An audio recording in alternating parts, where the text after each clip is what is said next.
Hello friend, જય માતાજી। આજથી નવરાત્રિની શરૂઆત થઈ રહી છે, ત્યારે આપણે આજે એકદમ ઇઝી નેકલેસ અને ઇયરિંગ બનાવીશું। ફેબ્રિક જ્વેલરી છે, જેમાં મિરર પણ આવશે અને મિરર વર્ક કર્યા વગર આ જ્વેલરી બનાવીશું। અને જેના માટે મટીરિયલ શું જોશે તે આપણે જોઈ લઈએ। તો હવે અહીં MDF લેવાનું છે, એક મોટું લીધું છે અને બે નાના MDF લીધા છે, જે ઇયરિંગ માટે છે। કોટન ફેબ્રિક લેવાનું છે અને આપણે હવે તેને MDFના સાઇઝનું કટ કરી અને MDF પર આપણે તેને ફેબ્રિક ગ્લુના મદદથી સ્ટીક કરી દઈશું। તો હંમેશા યાદ રાખો, કોટન ફેબ્રિક જ લેવું। મારે અહીં ભૂલથી આ જે છે તે પોલિએસ્ટર જેવું આવી ગયું છે કાપડ, અને ભૂલથી આવી ગયું હતું, માટે સ્ટીક કરવામાં બહુ જ મહેનત લાગી, પ્રોબ્લેમ પણ ઘણી થઈ। પણ જેવો પ્રોબ્લેમ હોય તો તેનું સોલ્યુશન પણ હોય જ। તો માટે મેં શું કર્યું કે પાછળ જ્યારે આ સ્ટીક કર્યું ત્યારે નહોતું થતું, તો મેં સોય દોરાના મદદથી તેને ફિક્સ કરી દીધું હતું સાંધીને। તો એ રીતે પણ થઈ શકે છે। જો કોટન ફેબ્રિકના બદલે આ કોઈ પણ બીજું ફેબ્રિક આવી જાય તો તમે એ રીતે સોય દોરાના મદદથી પણ કરી શકો છો।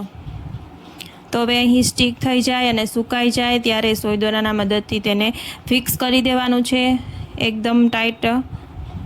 તો હવે આ રીતે બનીને તૈયાર થઈ ગયું છે।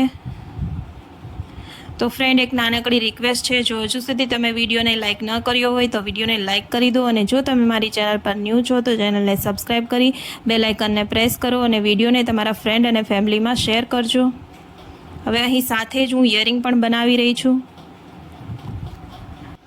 તો આ ફેબ્રિક લેવામાં મારે થોડી ગડબડ થઈ ગઈ અને વેઇટ કરવાનો પણ ટાઈમ નહોતો, માટે મેં આ જ ફેબ્રિકનો યુઝ કરી અને બનાવી લીધો છે સેટ, કેમ કે 2 જ દિવસનો ટાઈમ હતો મારી પાસે આ સેટ બનાવવા માટે।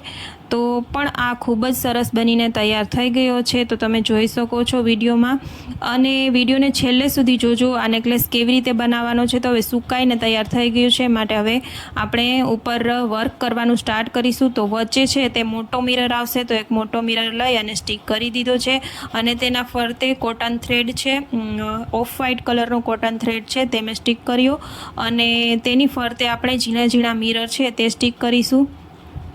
તો મિરર વર્ક જરા પણ નહીં આવે। જો તમને મિરર વર્ક ન આવડતું હોય તો પણ તમે આ સેટ બનાવીને રેડી કરી શકો છો।